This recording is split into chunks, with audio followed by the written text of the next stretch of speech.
Baik, perkenalkan nama saya Aisyah, NIM 18104166663, kelas manajemen A2 pagi, mata kuliah MPI atau manajemen pemasaran internasional, dosen pengampu Adi Mursalin SEMM. Baik, di sini saya akan mempresentasikan materi mengenai perilaku konsumen dalam lintas budaya dan perspektif internasional. Tinjauan budaya dan perspektif internasional. Dalam pengujian terhadap faktor-faktor psikologi, sosial dan budaya, secara konsisten ditemukan bagaimana lapisan yang beragam pada masyarakat Amerika secara umum mengkonsumsi barang-barang yang beragam pula. Sudut pandang pemasaran global menekankan pada kemiripan-kemiripan konsumen di seluruh dunia dan strategi pemasaran lokal menekankan pada keragaman konsumen di negara-negara yang berbeda, serta orientasi budaya mereka yang spesifik. Arti penting menjadi multinasional. Saat ini, hampir seluruh perusahaan bisnis raksasa memasarkan produk-produk mereka di luar batas-batas negara asalnya. Karena kecenderungan pelaksanaan secara multinasional, maka kegiatan pemasaran saat ini memiliki istilah-istilah baru seperti lokal yang merujuk pada perusahaan yang melakukan dua tipe pemasaran, lokal dan global, yaitu bahwa perusahaan tersebut dalam usaha pemasarannya memadukan antara standarisasi dan elemen-elemen lokal untuk mengamankan keuntungan dari kedua strategi pemasaran tersebut, atau lokal dan global. Alasan yang menyebabkan perusahaan-perusahaan menjual produk mereka ke seluruh dunia adalah banyak perusahaan yang telah mempelajari bahwa ketika pasar dalam negeri telah matang, maka satu-satunya kesempatan terpenting untuk kelangsungan masa depan perusahaan diwakili oleh pasar luar negeri. Memperoleh ekspor dari kultur lain. Dengan banyaknya kontak yang dilakukan konsumen dengan barang-barang dan gaya hidup dari orang-orang yang tinggal di bagian dunia yang lain, mereka mempunyai kesempatan untuk mengadopsi cara dan produk mereka. Sebagai tambahan, konsumen dapat memperoleh selera terhadap kultur yang berbeda dari kontak mereka dengan film asing, teater, seni, dan artefak, dan yang paling pasti dari pengamatan mereka terhadap produk yang berbeda dan tidak familiar di kultur mereka sendiri. Kategori tambahan tersebut di atas seringkali digunakan oleh pemasar untuk mencari dan mengembangkan pasar mereka dengan membawa produk-produk baru, layanan, cara, ide, dan pengalaman kepada konsumen potensial yang berbeda di negara yang berbeda, serta memiliki sudut pandang budaya yang berbeda. Efek negara asal. Ketika konsumen memutuskan untuk melakukan pembelian, mereka mungkin akan sampai pada pertimbangan akan asal negara produk yang mereka pilih.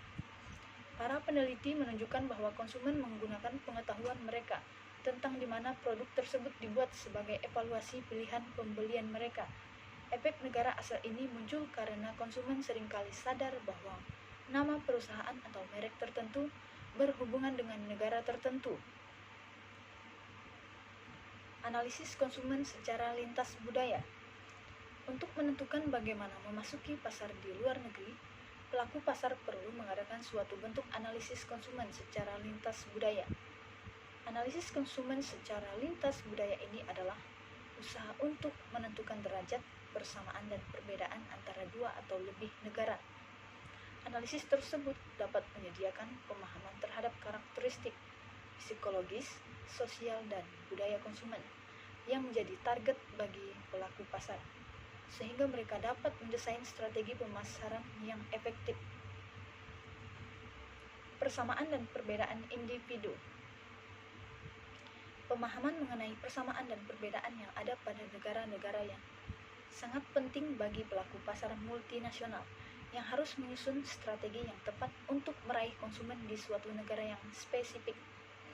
Semakin banyak persamaan antara satu negara dengan negara lain, maka pelaku pasar juga cenderung memakai strategi pemasaran yang hampir sama. Sedangkan jika kepercayaan, nilai, dan adat istiadat dari target negara-negara jauh berbeda, maka strategi pemasaran yang lebih spesifik diterapkan. Produk yang sama dapat mempunyai makna yang berbeda di tiap negara. Efek waktu. Saat akan memulai usaha baru di suatu negara, yang harus dipertimbangkan adalah pace of life atau ritme hidup yang berbeda antara satu negara dengan negara lain. Pace of life dapat diartikan sebagai seberapa banyak waktu yang dibutuhkan untuk mengerjakan suatu aktivitas. Strategi pemasaran di negara-negara tersebut harus disesuaikan. Misalnya, restoran pizza Hut di Switzerland harus menyiapkan sajian jauh lebih cepat dibanding di Indonesia. Pertumbuhan global kelas menengah. Pertumbuhan masyarakat kelas menengah di negara berkembang menarik perhatian banyak pelaku pasar global yang sedang mengidentifikasi konsumen baru untuk produk mereka. Masyarakat kelas menengah mempunyai kemampuan untuk membeli yang cukup besar. Misalnya, kelas menengah di Cina merupakan target pasar untuk TV dan komputer. Akulturasi adalah sudut pandang penjualan yang penting. Akulturasi lintas budaya adalah proses ganda untuk penjual.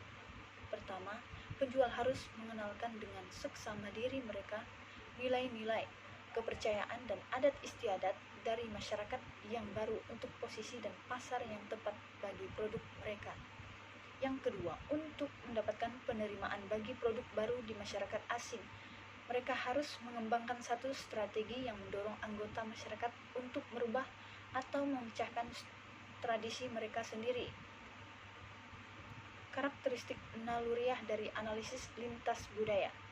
Biasanya sulit bagi perusahaan merencanakan bisnis di negara-negara asing untuk menjalankan penelitian lintas budaya konsumen. Misalnya, sulit di negara-negara Islam di Timur Tengah untuk mengadaptasi penelitian pasar gaya Eropa.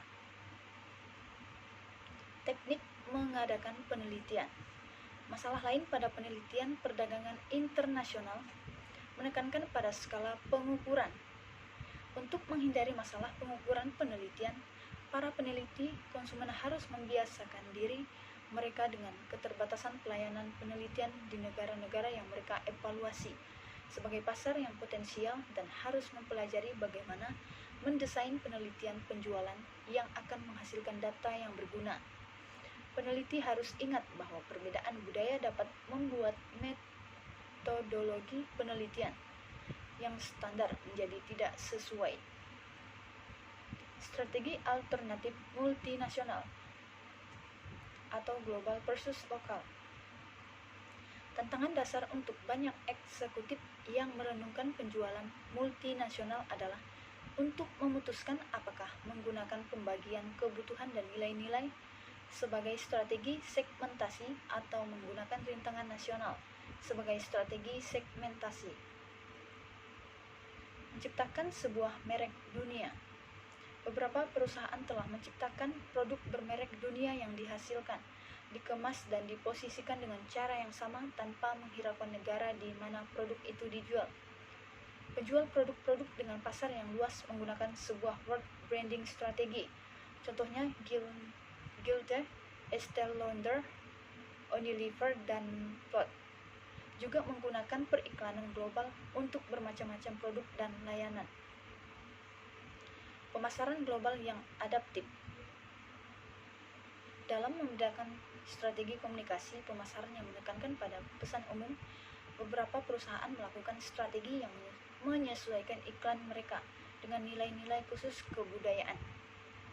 McDonald's adalah contoh perusahaan yang mencoba untuk melokalisir iklannya di tiap pasar yang mempunyai kebudayaan yang berbeda dengan cara membuat perusahaan lokal. Segmentasi psikografik antar budaya.